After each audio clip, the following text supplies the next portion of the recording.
Welcome back to Grief Inspired. My name is Catherine McNulty, and today we are going to talk about grief brain. What is grief brain? Is it real? And if it is, what can you do about it? But before we jump into that, I want to remind you to grab a copy of A Grief Journal on Amazon if you don't have it already.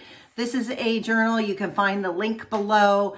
It's going to help you process what's going on. It's going to help you move through your grief. So you can use it every day. You can use it a couple times a week. And if you have used it, let me know below. And I would love to see a picture of you with your grief journal. And of course, any feedback you have on the journal is more than welcome.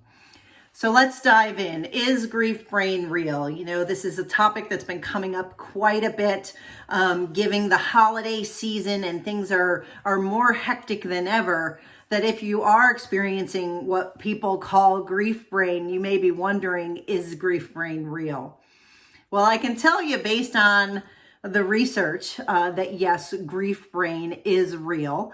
So we're going to talk about that, and then we're going to dive into what you can do about it to help support yourself. So first of all, I always like to lead these conversations by saying that I personally believe grief is trauma all day long. Meaning when you lose someone that you love, someone close to you, it's a traumatic experience. And so trauma can come into play. And grief brain is some of the result of that, because neurobiologically, there are hormones and neurotransmitters that are in your brain. Your brain basically chemically changes, right? So there's a flood of these hormones. Your whole mind is trying to process what's going on with you. And these hormones and neurochemicals that are flooding your brain are causing changes. So that is absolutely normal. Grief brain is real, and it's going to cause you to also, when you're grieving, have disrupted sleep. You're likely not eating either as well or as much as you probably should. You may be experiencing fatigue and anxiety. All of these things can contribute to the mind not working sort of at full potential. And so I want you to know that this is very, very normal. Now, the other thing is that your loss has happened. And so you're hyper-focused on the events that happened. You're hyper-focused on, why did this happen? Why did this happen to me? Maybe you're ruminating, going over all of the things that could have happened, should have happened, you didn't do, you wish you had done, replaying the scenario over and over again. That's what rumination is. So that may be happening. And all of this and everything that's associated with loss and death creates stress. So you have all of these factors that are coming into play. So when you say, is grief brain real, or is this, is there something wrong with me? The answer is yes, grief brain is very real. And of course it is. Given all of these factors, it makes complete sense that you may be experiencing some loss of memory, trouble concentrating, trying to stay on focus, forgetting simple things. So what do you do about it?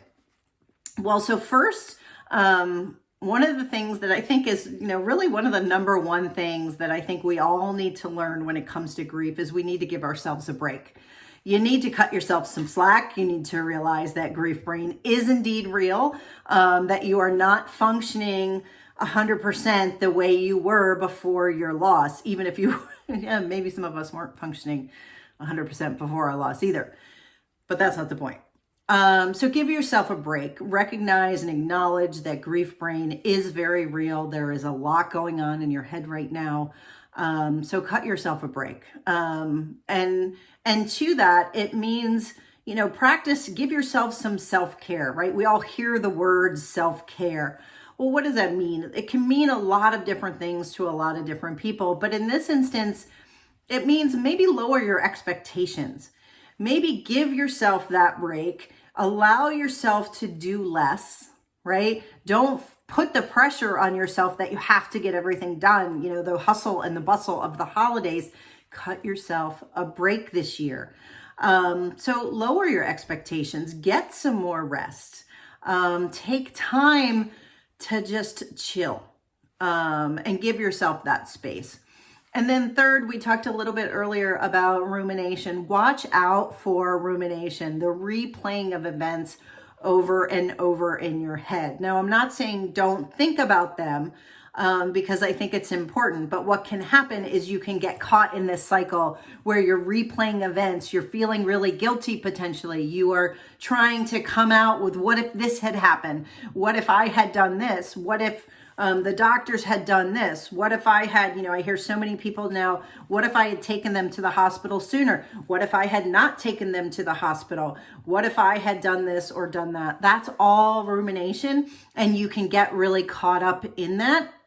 So if that happens, just recognize and try to slow your brain down, acknowledge that you're doing that, and again, give your brain some rest. So one of the ways to stop the rumination is to focus on something else. That's why, I talk a lot of times about like guided meditation tools that are going to put your brain in a different direction, or even just watching Netflix, something to get your mind off of what you've been ruminating on, whatever that is for you. Do those things. And then fourth, I think one of the most important things right now too is be willing to ask for support. If you need help in your day-to-day things, if you need help in having the holidays be the way you want them to be because maybe you have family around or children around that you want to include in the holidays, but you might not be feeling 100% cheery, ask for people to help you, whatever that looks like. Maybe it's taking your kids somewhere. Maybe it's helping to decorate the tree. Maybe it's helping with your Christmas shopping. Maybe it's just helping with chores around the house just to help you get through the day. But this is a time to ask for help, and don't be shy about that. And it isn't a sign of weakness. I talk about that all the time as well. This is the time to ask yourself and give yourself, what you need, and then give yourself some support so that you're not trying to carry the weight of the world on you. So the question is grief brain real? Absolutely. Grief brain is real. It will affect your memory. It will affect your concentration. It will affect your focus.